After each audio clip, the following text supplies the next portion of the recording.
আসসালামু আলাইকুম। আশা করি আপনারা সকলে ভালো আছেন। আমিও ভালো আছি। আজকে আরেকটা নতুন টিউটোরিয়াল নিয়ে আসলাম, যা হচ্ছে আমরা কিভাবে যে কোনো ওয়াটার অ্যানিমেট করতে পারবো, যে কোনো প্রকার ওয়েভস অ্যানিমেট করতে পারবো যে কোনো ছবির। তাহলে প্রথমে আমরা একটা কম্পোজিশন নিয়ে নিব, যেটা আমার হচ্ছে 1080x1080, কারণ আমি 1080x1080 একটি ব্যাকগ্রাউন্ড ক্রিয়েট করে নিয়েছি অলরেডি। আমি এটির টাইম নিচ্ছে হচ্ছে 10 সেকেন্ড, যেটি হচ্ছে ফ্রেম রেট হচ্ছে 60, যাতে এটা স্মুথলি প্লে করা যায়। কম্পোজিশন নিয়ে নেওয়ার পরে আমাদের হচ্ছে যে ব্যাকগ্রাউন্ডটা রেডি করেছি আমরা সেটা ইম্পোর্ট করব। আমি অলরেডি বিজি নাম দিয়ে সেভ করে রেখেছি। এটাকে জাস্ট ড্র্যাগ অ্যান্ড ড্রপ করে কম্পোজিশন ওয়ানে নিয়ে আসবো। দেখতে পাচ্ছেন আমার এটির আশেপাশে এখানে সমুদ্রের পানিগুলো আছে। আমরা আজকে দেখবো এটা কিভাবে অ্যানিমেট করতে হয়। এক্ষেত্রে আমাদের এখানের যে গ্রিন বাউন্ডারিটা আছে এটা বাদেও কিন্তু এর ভিতরেও হচ্ছে পানি আছে। তো সম্পূর্ণটুকু দেখুন, আশা করি আপনারাও পরবর্তীতে যে কোনো প্রকার পানির যে অ্যানিমেশনগুলো আছে খুব সহজে করতে পারবেন। প্রথমে আমাদের যে ব্যাকগ্রাউন্ড লেয়ার আছে এটাকে আমাদের প্রি কম্পোজ করে নিতে হবে। এই জন্য এখানে মুভ অল অ্যাট্রিবিউট দিয়ে আপনি ওকে করে নেবেন। করে নেওয়ার পরে আমাদের এখানে একটি সলিড লেয়ার নিতে হবে, যেটা হচ্ছে একই রেশিওতে থাকবে, এবং আমি হোয়াইট কালার একটি সলিড নিচ্ছি। সলিড ডিকে নিচে দিয়ে দিবেন এবং উপরে যে ব্যাকগ্রাউন্ড আছে সেটা হাইড করে দিবেন কিছু সময়ের জন্য। এরপর এটার উপর আপনারা ফ্র্যাক্টাল নয়েজ, আমাদের যে এফেক্টটি থাকে এটা অ্যাপ্লাই করবেন। ফ্র্যাক্টাল নয়েজ এফেক্টটি অ্যাপ্লাই করলে আপনাদের এমন দেখাবে স্ক্রিনে। এখানে আমাদের কিছু কাজ করতে হবে। তা হচ্ছে আমরা যাব ট্রান্সফর্ম, স্কেল। স্কেলের যে উইড এবং হাইট আছে, এই স্কেলে উইড এবং হাইটটা আমাদের হচ্ছে একটু ঠিক করে নিতে হবে।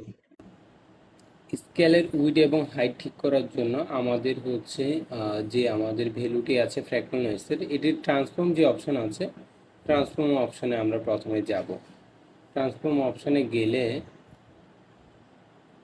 ইউনিফর্ম স্কেলিংটা আগে সরিয়ে দিতে হবে। ইউনিফর্ম স্কেলিংটা সরিয়ে দিলে আপনাদের হচ্ছে স্কেল উইড এবং স্কেল হাইট যে অপশানটি আছে সেটি চলে আসবে। এটা আপনি এপাশে বাড়ালে আপনার দেখতে পাচ্ছেন কি হচ্ছে। তো আমরা এটা ডিফল্ট ভ্যালু যেটি ছিল অ্যারাউন্ড 20-এ, আমরা সেটাতে রাখছি। সেমভাবে এখানেও ডিফল্ট ভ্যালু যেটি ছিল 20-এর কাছাকাছিতে, সেটাতে আমরা রাখছি, কোনো কিছু চেঞ্জ করছি না, মানে 100-এ আছে। জাস্ট আমরা এভলিউশনে গিয়ে অল্টে ক্লিক করে এটাতে একটা ক্লিক করে এখানে আমরা এক্সপ্রেশন দিয়ে দিব, যা হচ্ছে তোমার টাইম ইন্টু 100, টাইম ইন্টু 100 দিয়ে এন্টার করে দেবো। জাস্ট এখন এন্টার করলে দেখতে পাচ্ছ আমাদের যে ফ্র্যাক্টাল নয়েজটি আছে সেটা অ্যানিমেট হচ্ছে।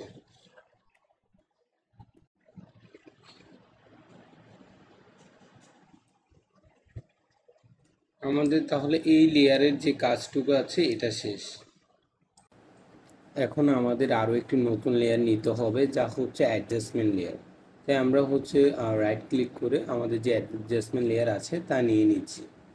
অ্যাডজাস্টমেন্ট লেয়ার নিয়ে নেওয়ার পরে এর উপর আমাদের হচ্ছে বেশ কিছু এফেক্ট অ্যাপ্লাই করতে হবে। এর মধ্যে আমাদের একটি এফেক্ট হচ্ছে ডিসপ্লেসমেন্ট ম্যাপ। এখন আমরা আমাদের এই লেয়ারের উপর যে ডিসপ্লেসমেন্ট ম্যাপটি আছে তা অ্যাপ্লাই করব। ডিসপ্লেসমেন্ট ম্যাপ সার্চ করার পরে প্রথম যে অপশনটা থাকবে সেটা আমাদের যে আমরা হোয়াইট সলিডটা নিয়েছি, যেটাতে মূলত ফ্র্যাক্টাল নয়েজ এফেক্টটা দিয়েছি, সেটা সিলেক্ট করব। আর এখানে সোর্সের জায়গায় দিব হচ্ছে এফেক্ট অ্যান্ড মার্কস। এখানে তোমার এটা দিব লুমিনেন্স, আর এটাও দিব হচ্ছে লুমিনেন্স। এটার ভ্যালু হচ্ছে আমরা একটু এটা অন করব। ওপেন করলে আমরা এখান থেকে এটার ভ্যালুটা একটু দেখতে পারবো আমাদের কত দেওয়া উচিত। তুমি এই ভ্যালু যত দিবে দেখতে পাচ্ছ এটা আস্তে আস্তে হচ্ছে সরে যাচ্ছে। তো হচ্ছে ভ্যালু দেওয়ার ক্ষেত্রে অবশ্যই তোমার এটির সাথে অ্যাডজাস্ট হচ্ছে এমন পরিমাণে হচ্ছে ভ্যালু দিতে হবে।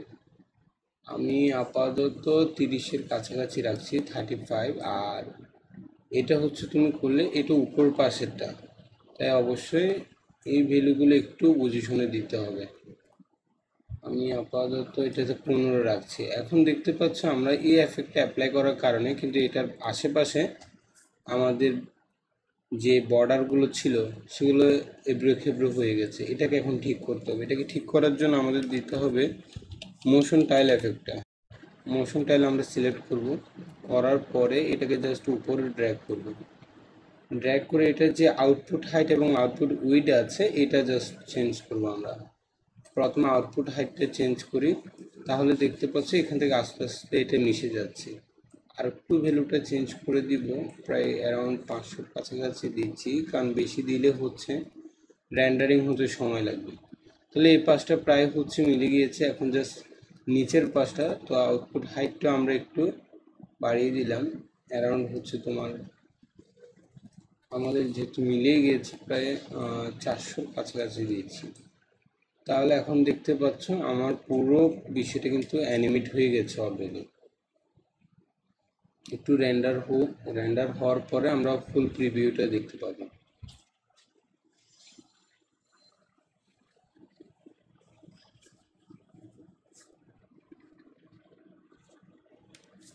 অল্প রেন্ডার হয়েছে, আগে এতটুকু দেখি।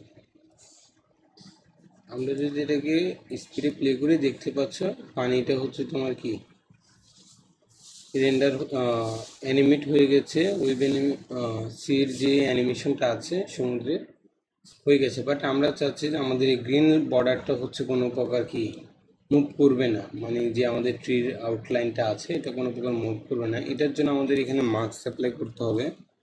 প্রথমে আমি এই লেয়ারটাকে সিলেক্ট রাখলাম, রাখার পর আমি প্যান টুলে যাব, যার পরে প্রথমে আমি ভিতরে যে অংশটুকু আছে এটা একটু অ্যানিমেট করে নিই। সেজন্য এটাকে একটু আমরা হচ্ছে মাস্ক সিলেক্ট করে দিচ্ছি।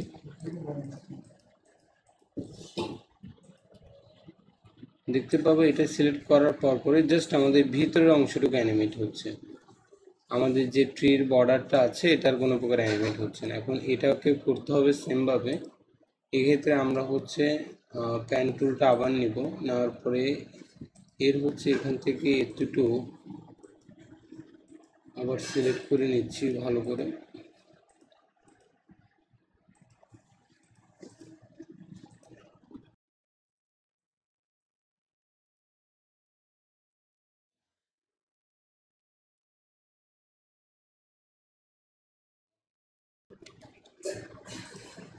মার্কস একই থাকতে হবে, আবার সিলেক্ট করে এটাকে এখানে যাব, যাওয়ার পরে এখান থেকে এটাকে আমার যেতে পুরো অংশটাকে করতে হবে, এটাকে পুরোটাকে মার্কস করে নিচ্ছি।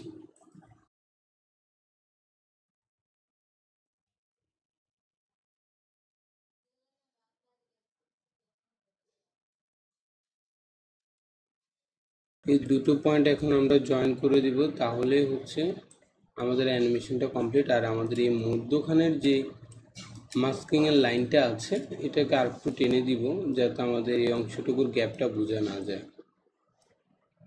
এখন আমরা যদি প্লে করি দেখতে পাবা হচ্ছে যে আমাদের এই গ্রিন বর্ডার লাইনটা ছাড়া বাকি সম্পূর্ণটুকু অ্যানিমেট হচ্ছে। আর এভাবে তোমরা যে কোনো ইমেজের যে ওয়াটার অ্যানিমেশনটা আছে বা সি ওয়েভসের অ্যানিমেশনটা আছে খুব সহজেই তোমরা কমপ্লিট করে নিতে পারবা। ঠিক আছে, আজ এ পর্যন্তই থাকুক। অন্য কোনো দিন অন্য নতুন কোনো টিউটোরিয়াল নিয়ে আসবো। আশা করছি আপনাদের ভিডিওটা ভালো লেগেছে। ভিডিওটি ভালো লেগে থাকলে অবশ্যই লাইক করবেন, অবশ্যই কমেন্ট করবেন। কোনো দিকে যদি বুঝে না থাকেন অবশ্যই আমাকে কমেন্ট করে জানাবেন, আমি খুব দ্রুত রিপ্লাই করার চেষ্টা করব। ঠিক আছে, সবাই ভালো থাকবেন। আসসালামু আলাইকুম, আল্লাহ হাফেজ।